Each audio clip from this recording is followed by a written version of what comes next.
Hello, everyone. I am Mohammed Tavakkoli, the inaugural director of the Elahé Omidyar Mir-Djalali Institute of Iranian Studies at the University of Toronto.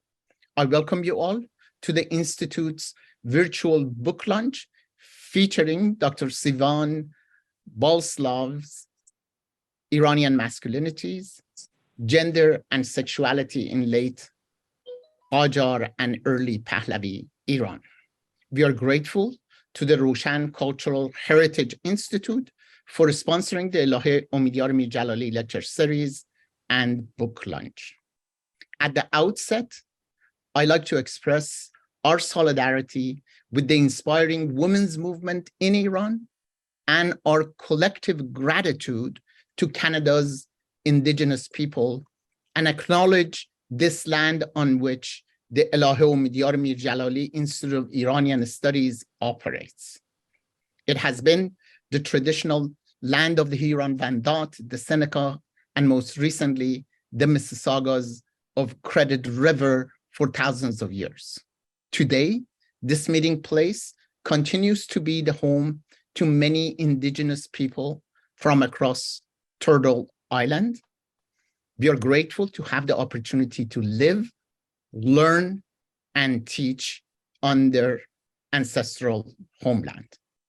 I welcome Dr. Sivan Balslev of the Hebrew University of Jerusalem to the University of Toronto. Gunha Kim, an Iranian Studies PhD student at the University of Toronto, is introducing Dr. Balslev and will moderate the session. Gunha Kim, please. Hello, and thank you very much, Professor Tavakkoli. And thank you, everyone, for joining us. It is my great pleasure to introduce Dr. Sivan Balslev from Hebrew University of Jerusalem, where Dr. Balslev has been working and teaching on the social and cultural history of modern Iran and the broader Middle East, focusing on the topic of gender, sexuality, childhood, and everyday life objects.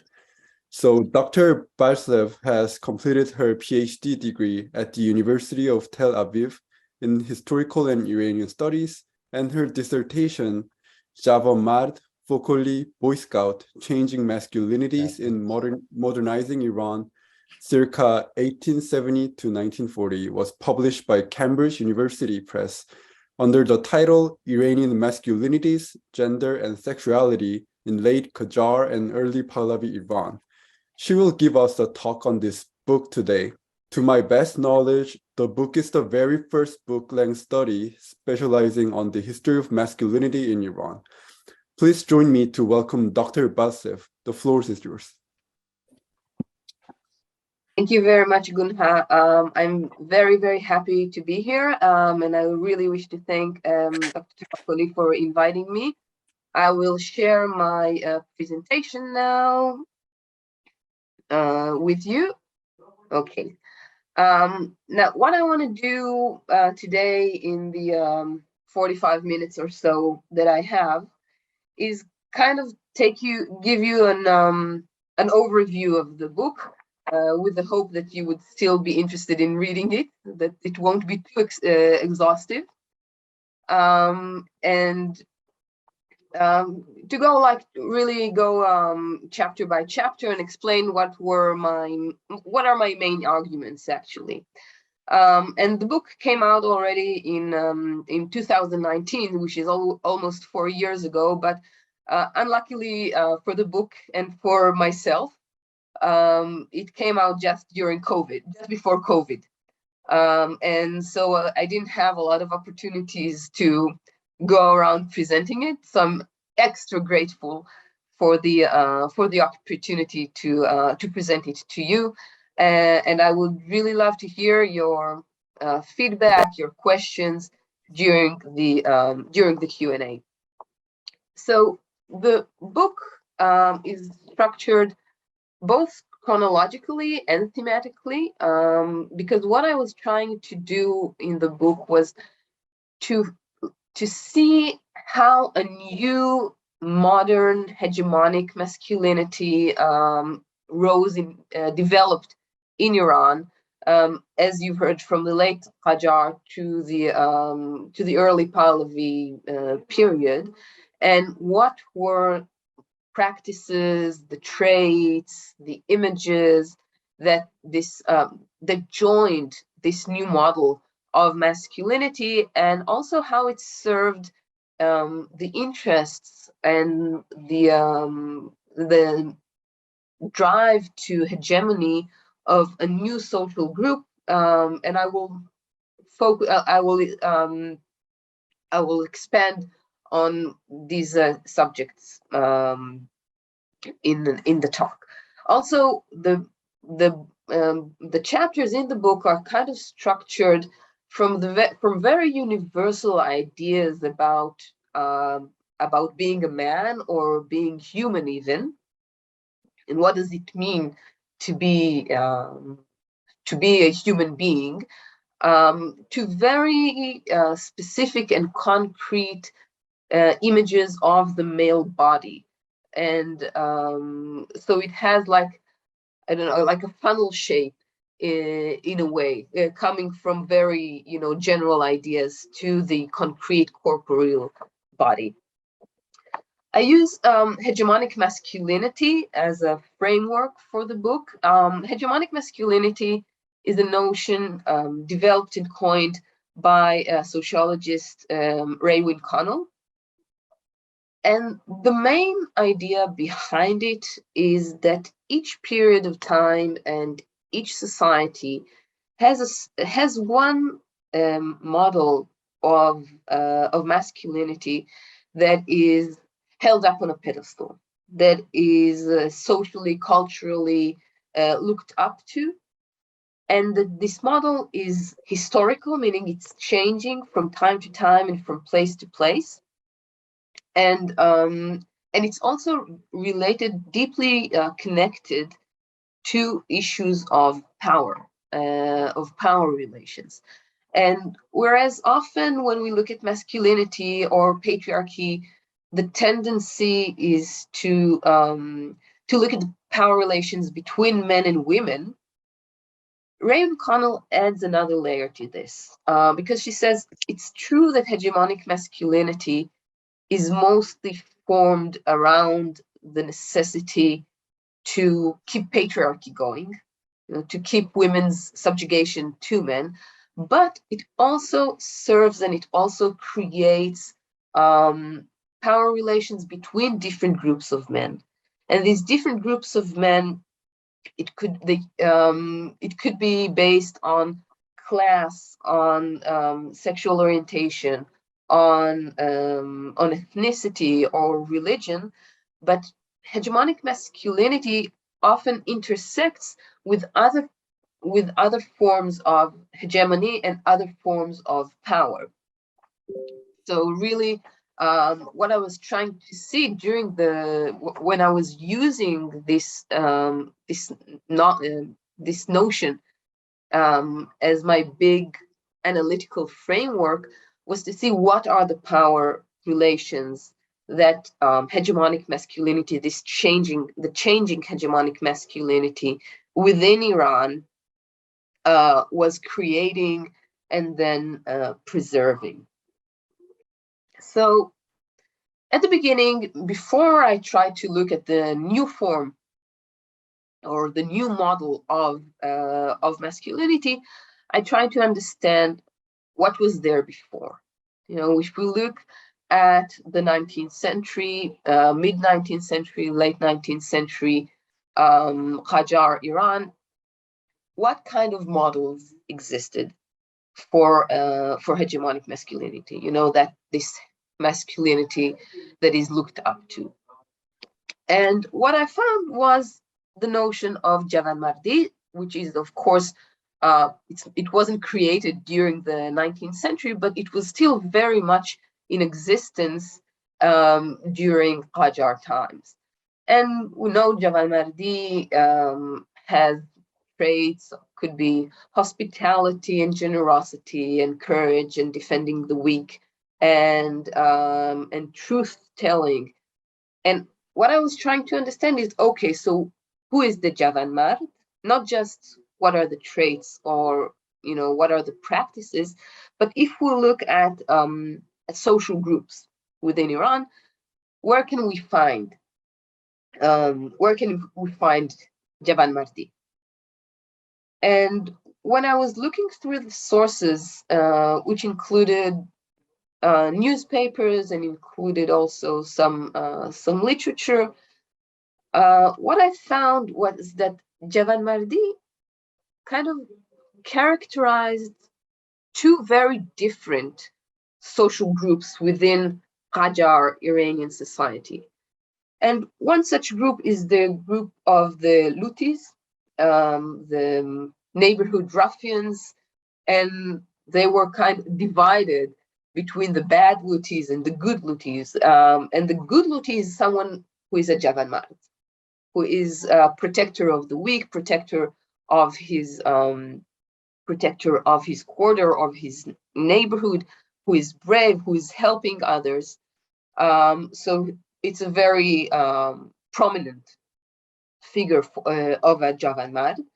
But there's also another group that is often characterized with Javan Mardi, which is the notables of the neighborhood. I mean, it could be like a wealthy Bazari, or someone, who, not perhaps the aristocracy, but someone who is trustworthy and relatively well off, and has a high social position within his immediate community. And I was trying to think, okay, so what links these two very different social groups together with the notion of hegemonic masculinity if I try to look at power relations? And the thing that I came up with was that they were considered Javan Mards. This was the hegemonic masculinity here, was meant to preserve not power in itself, but the legitimacy of power, the legitimacy of the physical power of the Luti, and in a way a legitimization of social practices that are usually unacceptable, and the legitimacy of financial power for the local notable. And there are, in some ways, they are more alike than it seems, because whether it is the Luti, who is like this Robin Hood type who takes from the rich and gives to the poor, or the notable who is very generous with his money and charitable, so both do kind of a similar thing of taking small amounts of resources from the wealthy and distributing them among the poorer classes of society, and thus giving legitimacy to the continued power scheme within Iranian society. They were also doing another thing. Both of them had some kind of go-between role vis-a-vis the Qajar authorities. It could be through negotiation or through leading demonstrations. So this is another level of preserving power dynamics between, in this case, the ruling elites and the population. And another thing that is really in common to this type, to Javan Mardi, is that it's a model and an ideal that works best in someone's immediate community. Meaning, you had to demonstrate your generosity, you had to demonstrate your honesty, you had to gain your immediate community's trust to become a Javan Mard. And this is a model that doesn't work as well when Iranians start to think of themselves as a nation, as an imagined community where people don't really know each other. Now, of course, we have, during the constitutional revolution, we had a very prominent figure of a Javaimad. We had Sattar Khan, who became a national hero. But much of his success had to do with how he was perceived and how he was connected within his own immediate community. So this is kind of the backdrop from which a new masculinity starts to grow. And one of the things that I see is that Javamardi starts to become narrower as far as we go into the late 19th century and into the early 20th century. If earlier on it encompasses, it was like an ideal that encompasses many traits and many practices, it becomes narrower and until sometimes it becomes like a synonym to just generosity, for example, and then and then the new hegemonic masculinity kind of co-opts Javamardi inside into itself. So moving from these Javamards, the first thing that I was looking at was the question of modern education. And modern education is really critical in the creation of this new hegemonic masculinity. It's critical because when we read the writings of Iranian reformists from the last quarter of the 19th century, we see that the new education and the new knowledge are very much gendered as male, meaning, for example, that they are really related to notions of honor. And you can see that when they write about the importance of this new knowledge, they often really link it to honor, and honor is very in a very masculine way. And also really when these people write, not all of them, but most of them when they think about education, they think about the education of boys and not of girls.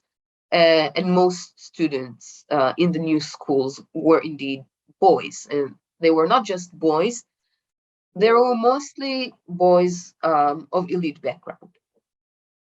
And this new experience in the new schools was something that formed them and set them apart in many ways from their environment. And this is where many people, not just myself, point to this creation of a new social group. And this social group, we sometimes, researchers, historians, sometimes call it the modern middle class, or the intelligentsia, the enlightened class, the intellectuals. And I chose not to use these terms, but to talk about a Western educated elite, because this type of education was critical. So, the new modern Western style education that entered Iran during the late 19th century was very central to the creation of their new group identity. And they were overwhelmingly from elite background. We don't really see upward mobility in Iran during this period. So this entire discourse of why you have to have modern education and modern knowledge to be a proper man, it all happens in elite circles. In elite circles. Now, another important thing that happens here is how older knowledge or traditional knowledge becomes, it kind of, from knowledge, it becomes the lack of knowledge, it becomes ignorance, it becomes superstitious. And when the new reformists describe the older forms of knowledge as superstitious, it often has also a shade of feminization, because who is superstitious? Women are superstitious, old women's tales, women who don't understand anything, and you see it really all over, from from the mother who doesn't really accept the modern knowledge that her son brings home from school, to the midwife. So we have like this feminization of older forms of knowledge, which of course in its turn creates masculinization of the new form of knowledge. And this new form of knowledge is also created within specific and new classrooms that, like the one you see in this photo, are very different from what you had in the maktab. They have desks, they have chairs, they have school uniforms that are usually some kind of an adaptation of Western clothes. You have new notions of time, how you define time, how do you define the notion of a class. You have new forms of discipline that are less towards the corporeal, towards the physical punishment, and are more centered actually on shame.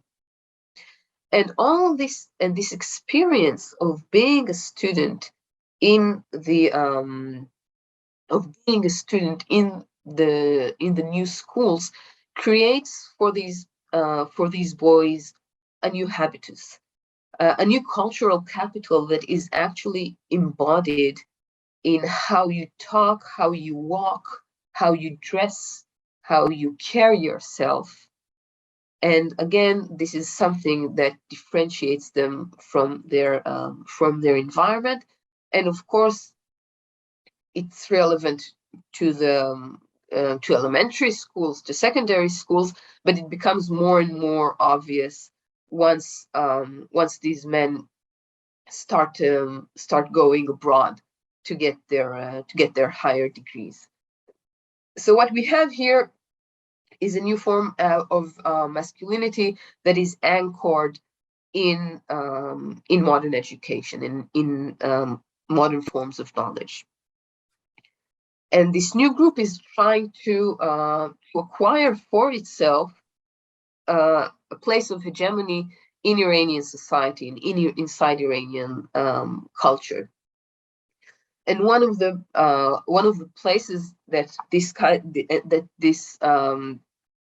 hegemony begins is within the nationalist movement, mostly during the constitutional revolution. And what we see during this time period is how patriotism becomes equal with masculinity. And when you read the texts of supporters of the constitution, it's very gendered. I mean, I'm standing on the shoulders of giants, and Professor Tavakuli's work was very important for my writing. And what I saw is that while many people focused on the female aspect of nationalism, it's actually a lot about masculinity. This discourse is a lot about masculinity. It's a lot about how being a patriot is being manly. And you can see the connection with Javanmardi, because many traits that characterize the Javanmard, Ghayrat, Hemat, Hamiyat, they become linked to nationalist activity, and vice versa. If you don't support the constitutional revolution, if you don't support this new nationalist movement, then you are namar. You're not a man, and you're less than a woman. And many times when women's actions in the constitutional revolution are discussed, it's not in order to celebrate women's activities so much as to shame men into action. And this notion of shaming men into action is very prominent during the constitutional revolution. You constantly see men who don't fulfill their nationalist duty described as emasculate, as less than men. Now, another thing that is of course very central here is the notion of honor or of namus. That once Iran is described as a female entity, as a mother, often, and once the entire nation is a family, then the defense of both the nation and of Iranian women becomes a question of namus and of honor. And if you fail to defend them, if you fail to defend your homeland, if you fail to defend the women of the homeland from invasion, from rape, then you lose your masculinity. It's not just your honor. It's not just your duty out of filial love for the country. It's also a threat there. There's also a threat there that if you don't act, you will lose your honor as a man. And we have a whole new notion of the national family. And of course, I will mention again Muhammad's work on this, from patriotism to matriotism. And this moved from national family that is headed by the Shah to a national family in which we have the motherland, the mother/land, has a lot of implications as far as power relations go. Because we have to remember Iranian society, we have to remember the model of a family, the model of the patriarchal family, in which the father is ruler and sons don't disobey their fathers. So in a way, if the new nationalist elite wants to move power away from the Shah and into larger sections of society, the Shah cannot remain the father.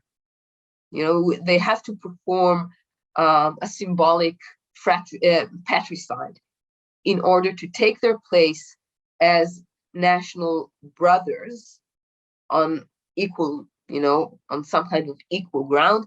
And this is something that seeing the national family as a family in a way headed by the ailing mother, the ailing motherland, allows them to do. So I said, there's a desire to take power away from the Shah and into the hands of the elite, basically. But the constitutional revolution was about the nation and about wider parts of society taking. Wider segments of society taking part in the political leadership. But there is a problem there for a group who wishes to become the leader, to get political hegemony. They don't want to share this power, not with the old Qajar aristocracy or with the lower classes. And then really during the constitutional revolution, we see a lot of satire pieces that ridicule both the what I call them both pseudo-patriots, both the lower class participant of the constitutional revolution, who only does it as a social climber, who doesn't really understand what the constitution is or what his nation is, and he's just like joining in the crowd, as well as the aristocrat that is so deeply corrupted that we can't really let them keep the power. And this places really the Western educated elite, the reformist elite, as the only worthy section of society, worthy of leadership, the only section of society that is worthy of leadership. And we see it also in a gendered way, because when you read the satire pieces, you see how these pseudo-patriots are really not men. So we moved from like humanity to patriotism, to nationalism, and the next part I want to discuss is about a very urban phenomenon that has to do with the, as you see, the dilemmas of Westernization.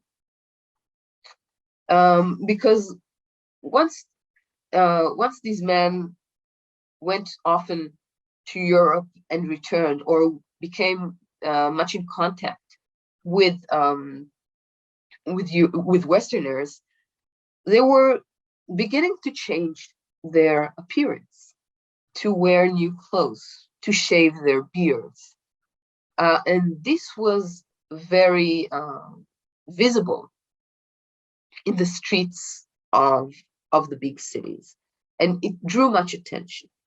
So we have a new term during the early years of the 20th century, the Farangi mob, the man who leans towards the West.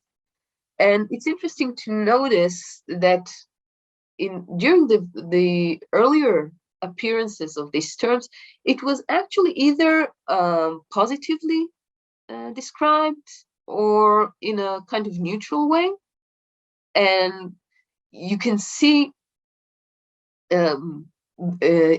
ridicule to those who are saying that that are criticizing the Farangi mob. So what I mean is, if you look at the text in the newspapers, you can see like the writers blame reactionary, old-fashioned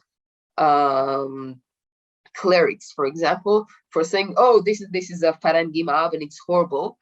But you know, when all this person wanted to do was to bring good things to Iran, or to bring hygiene to the country. So earlier on, really, we can see how this elite is trying to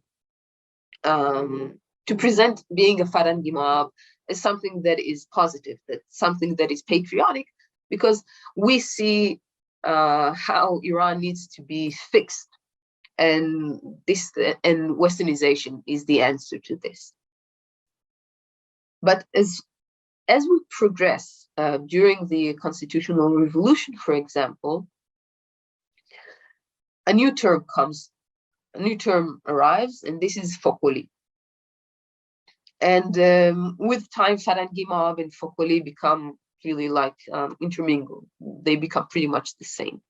And the Fokoli is not a positive figure. And we can also see reformist writers ridiculing the Fokoli. Now, Fokol is really, it's the detachable collar that many men in the West wore at the time. And it was adopted by men in Iran as well. So what happens here is that this term which really is a term it's a derogatory term, appears in the early years of the 20th century.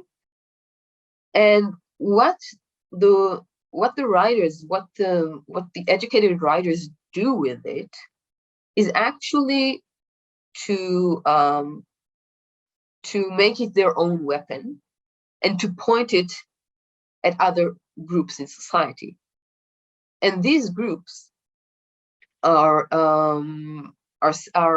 groups of lower social background.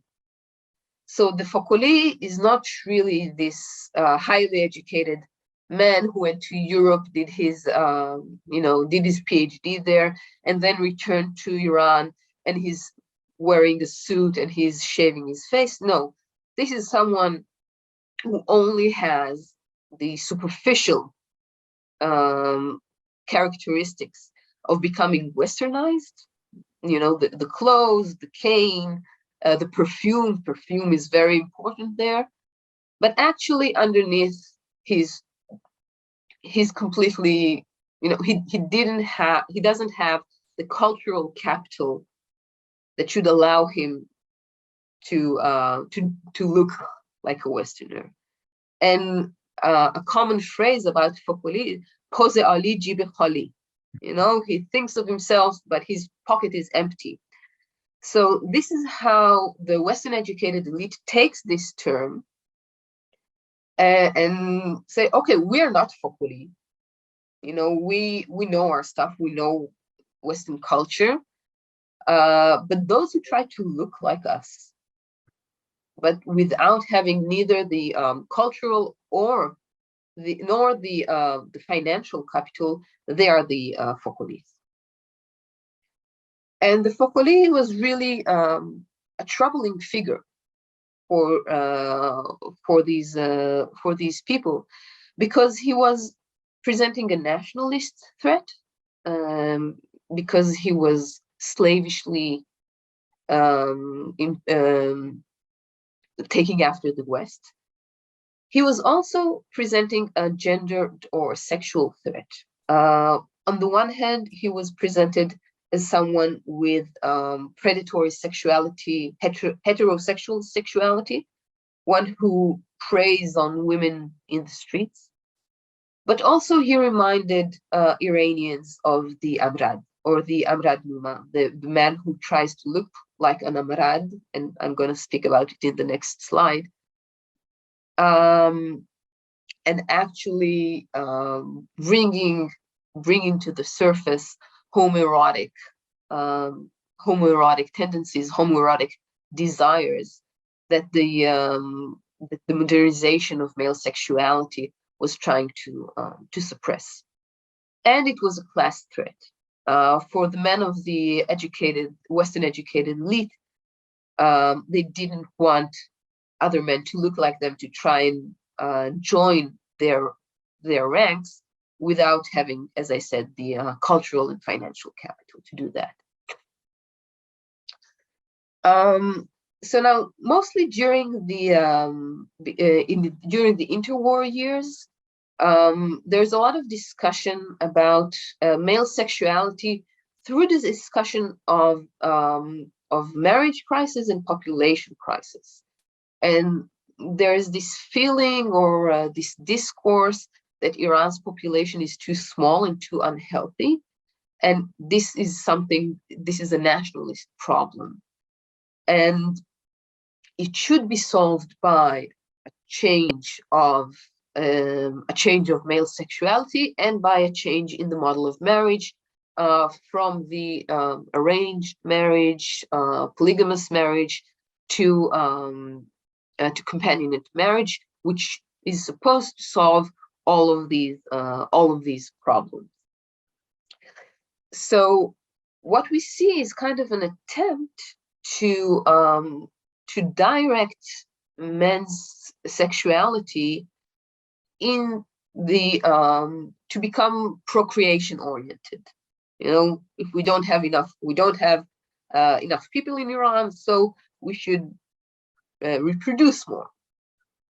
And men were required to forego earlier objects of desire in order for them to to procreate and to create healthy and moral children within the framework of companionate marriage.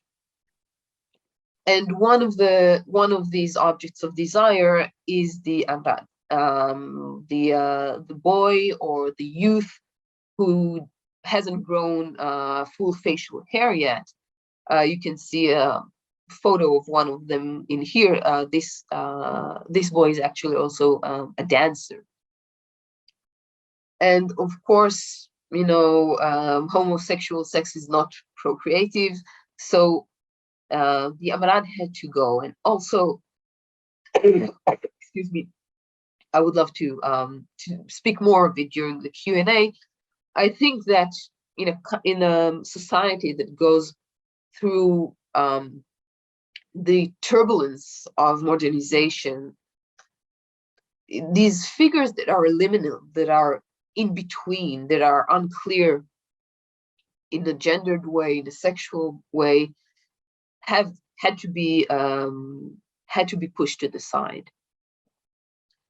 Other objects of desire that men had to forgo were child brides, were prostitutes, and also they had to forgo polygamy, even though it wasn't such a common practice anyhow. So what we would guess is that if companionate marriage is promoted, then women's status should be strengthened, because they now supposed to take like the to be the sole focus of desire and affection for men. And while this might have happened, we can still see how male hegemony within marriage is preserved, mostly through financial control. And by describing women's financial behavior as irresponsible, causing the family to deteriorate into poverty. They only want to have luxury items. In a way, they become like the Fokoli, you know, obsessed with luxury items from the West. So this is another step that, you know, another aspect of the new modern hegemonic masculinity. This man not only needs to be educated, not only needs to be patriotic, to be properly westernized, you know, just right in the right way. He also has to be heterosexual and monogamous, and to marry an Iranian wife, not a woman who's foreign. Moving onward, I go into the period of Reza Shah. And one of the very important aspects of men that had to be changed during this period is their dress. 1927, there's a new dress law that forbids men from wearing their previous, their various ethnic, religious, geographic, tribal dresses, and to wear a European suit and the Pahlavi hat that you can see here in the photo. And this reform is promoted really massively in the press. Mostly what I read is a lot of Telaat. And the new dress is described as healthier, more beautiful, and more patriotic. Because, for example, the old Qajar hats are produced from materials brought from Bukhara. And this is how the nation's money is going abroad. The new hat, the Pahlavi hat, is described as something that is actually similar to the hats Iranians wore before Islam. So, and you can see how the old dress is described as actually corrupting the male body, making it less beautiful, making it ugly, making it unhealthy, unhygienic. And what I see here, and this is just one example for things that I see during the entire Reza Shah period, is that this is the time when actually the Western educated elite enters the state bureaucracy and starts changing things according to their own taste, and basing the new model of masculinity on themselves. What is a patriotic masculinity? What is a nationalist masculinity? How should the modern Iranian man look like? How should he behave like? This is all things based on their own experiences and their own practices. So during this time, they actually reach hegemony. They reach hegemony politically, and also in a way culturally, because they enforce their own practices on other men.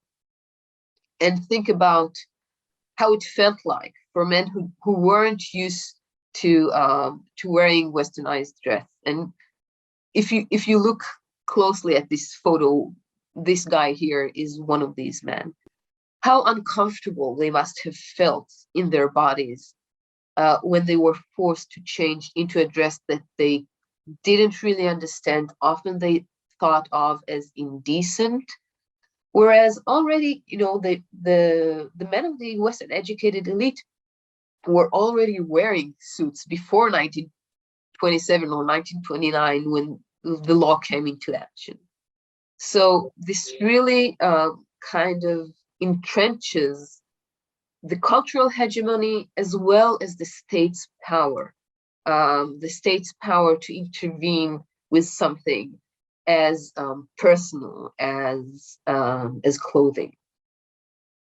And I will now go to the last part, which is the male body. And under Reza Shah, mostly during the 1930s, we see a new body image created for Iranian men, a body that is athletic, young, upright. It's interesting because earlier on, I couldn't really find descriptions of men's bodies. Men's bodies were exposed in very, very specific circumstances, and the new clothes made these bodies more visible. So the new body, the new athletic body, had to be created through sports, compulsory physical education in schools. Scouting became compulsory in the late 1930s. And this is something that is both the symbol of Iran's rejuvenation, as well as a new requirement for modernity that was also linked to the elite, because also under Reza Shah, schools and were still attended by a very, very narrow portion of society.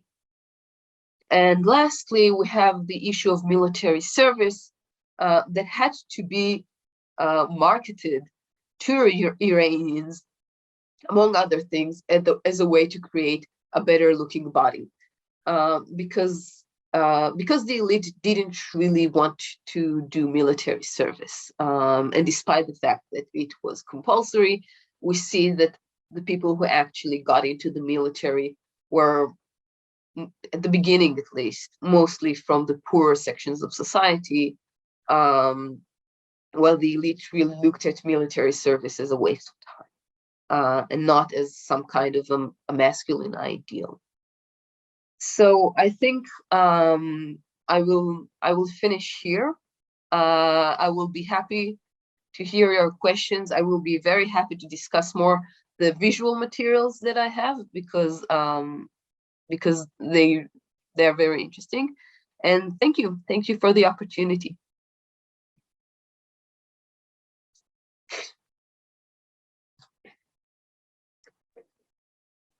Thank you so much, Dr. Balslev, for your fascinating presentation, or your comprehensive discussion of Iranian masculinity, from theory of masculinity, the modern construction of the new locus of gender construction, development of hegemonic masculinity as patriotism, discursive politics of male gender, and also male sexuality and body gave me a lot of food for thought. But we will first open the floor for some questions. You could put your questions in your chat, but preferably raise your hand to participate in the discussion. So we will start with Sarah Mollai. Would you go ahead? Sure. Thank you very much for your wonderful lecture. At your first PowerPoint, when you were showing the educational setting, you were talking about a new notion of time next to the new notion of other stuff. Would you be able to elaborate on that, please? Yes, yes, of course.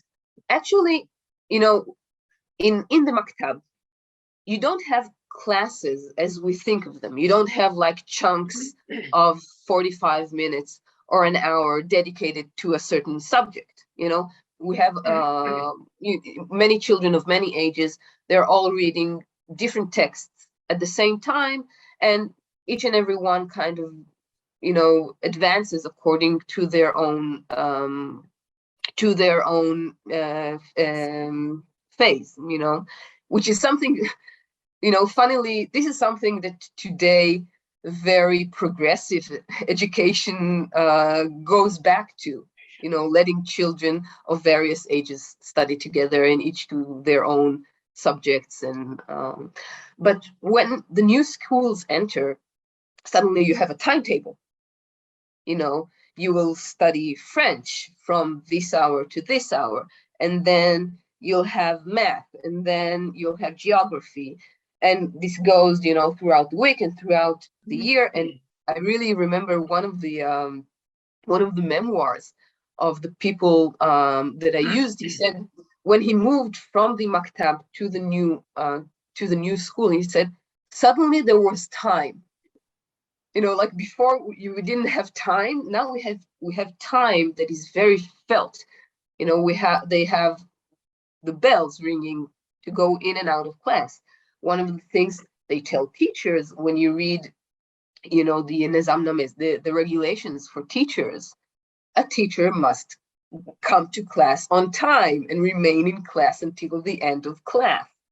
So you have really a new way of experiencing time and how to divide time. Interesting. Thank you very much. I also have one more question. Is there any way to find out what exactly emerged the notion of body in Iranian nationalism? I know a lot about Iranian nationalism that is associated, or I heard, I would say, associated with human body. Have you encountered anything that shows what is the original idea? What really created this idea of human body for Iranian nation at that time? Did you encounter such a thing, or any idea you have yourself, or? I think we have a bigger specialist on this issue here, because this is what Muhammad was doing in his article. This is the same, probably the same time period. There, with cultural processes, it's hard to pinpoint, to say, okay, this was the year when the notion arose, but it comes, from various influences and, of course, indigenous thoughts. So I can't give you a good answer. No problem. Thank you very much. I appreciate your answers.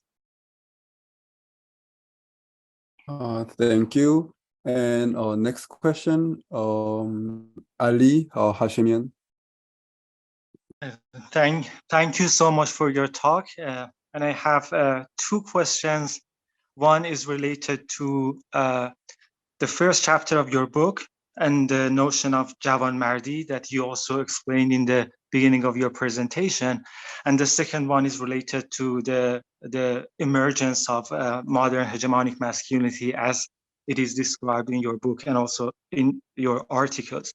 The question that I have about Javan Mardi is that you're arguing that Javan Mardi is a type of is a mode of hegemonic masculinity in late Qajar Iran, and then you got to this conclusion in your book that because there were different groups of people who could lay claim on Javan Mardi, then Javan Mardi as a hegemonic type of masculinity is inclusive, and that is against what Connell is just describing as hegemonic masculinity being something that tries to exclude other types of masculinity, marginalized masculinity from itself to define itself. And then the question that I had when I was reading your book was that Javan Mardi, well, as chivalry is a mode of is a code of moral behavior, and it's not a gender identity. And that is why so many people could, okay, these are codes of moral behavior in the late Qajar era, and as a result of that, we are following that. This is not, I think what happens in the first chapter of your book is that you somehow, in my opinion at least, conflate the concept of identity with codes of moral behavior. And as a result of that, you got to the conclusion that hegemonic masculinity is inclusive. I wanted to know what you think about that. And the other question that I have about the main argument of your book is that because at that time, so the literacy rate was so low in Iran, and that is also mentioned in your book. I wanted to ask if we could speak of hegemony during that time, because your focus, like so many others, is on a group of texts produced by a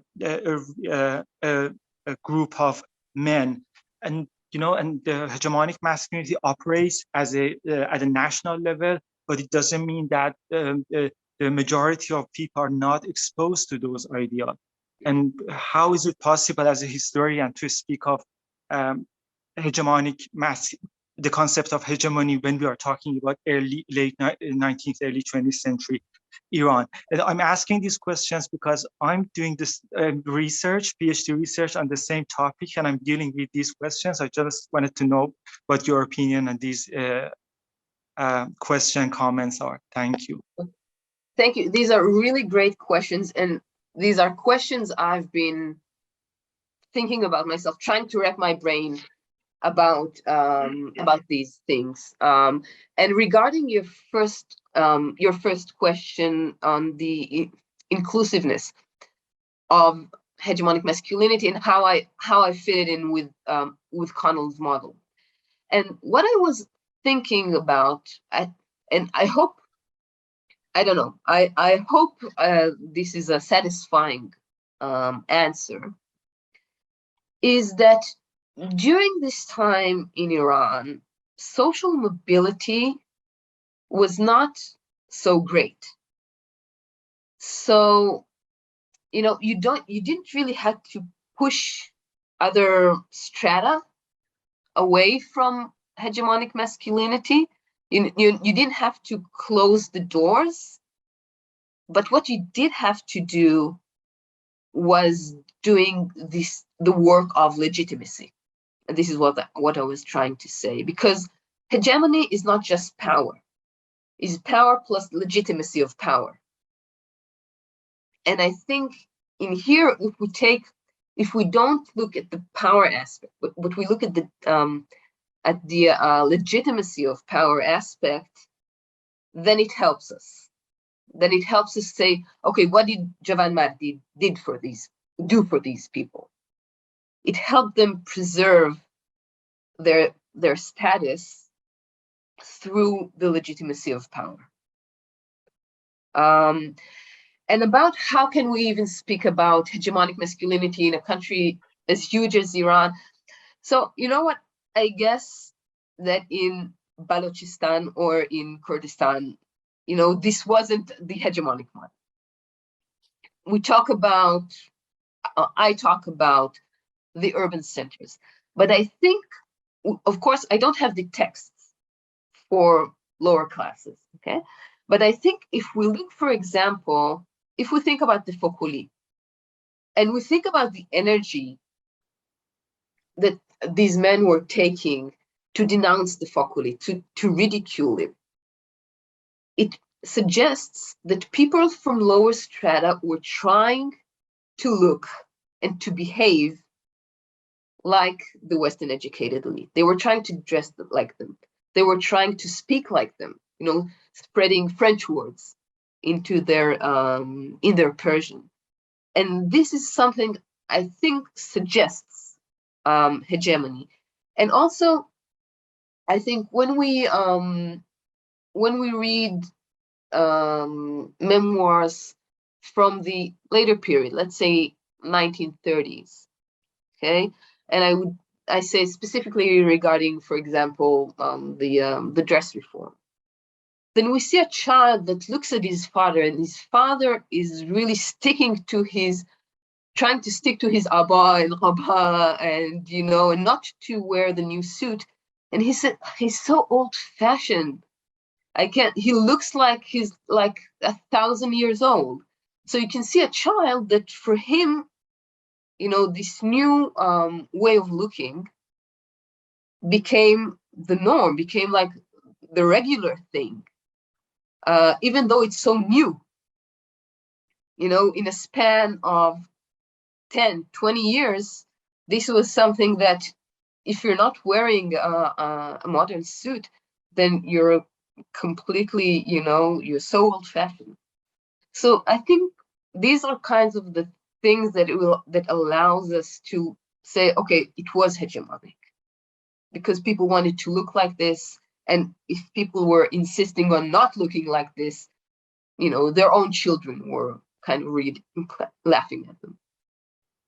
But they're very, you know, very, very good questions. And as I said, I was deliberating them with myself for a long time. Thank you. So after Dr. Moshiri's question, we'll go to chat and then come back to our floor. Would you go, Dr. Moshiri? Sure, thank you. Thank you for your talk. It was fascinating. I'm looking forward to read your book. I have two questions. One of them is when you talked about the decline of population and deciding to rearrange the society in terms of reproducing, who was deciding that? If that was happening in late Qajar time, was it Western elites who knew that the population was going down, or who was deciding that? I just wanted to know. And the second question, that you talked about hegemonic masculinity influence on males particularly. What was the effect of hegemonic influences on females and women population in general? But that also was reshaping the society the way that it was reshaping males. Obviously, Reza Shah's in the time of Reza Shah, it happened more rapidly, but I wanted to know whether it also started in Qajar time, whether that had any influence on the way females behaved or dressed or viewed themselves in the society. Okay, thank you very much. So regarding the first question, this is more of a phenomenon of post-World War I. Okay, and this is something that you can see this discourse like globally. The discourse on population, demography, eugenics, and it also reaches Iran, and you see it in the writings, in the newspapers. Now, Iran was indeed, because it's so huge, so it was, you know, so the population was not as, you know, as big as they wished it to be. So this is how they were looking, Egypt was far more crowded, other places as well. So they were saying, look at Europe, even though they have, they're so much more populated, they're still working on increasing the population, and we have to do that. And it's not just the numbers, it's also, in a way, the quality, the children had to be healthy. And why was child marriage discouraged? Because it caused difficult births, because it caused problems with the children. The same thing goes for the huge fright of syphilis, STDs, because they damage fetuses. So this is to your first answer. And to your second question regarding women. Okay, so I think in here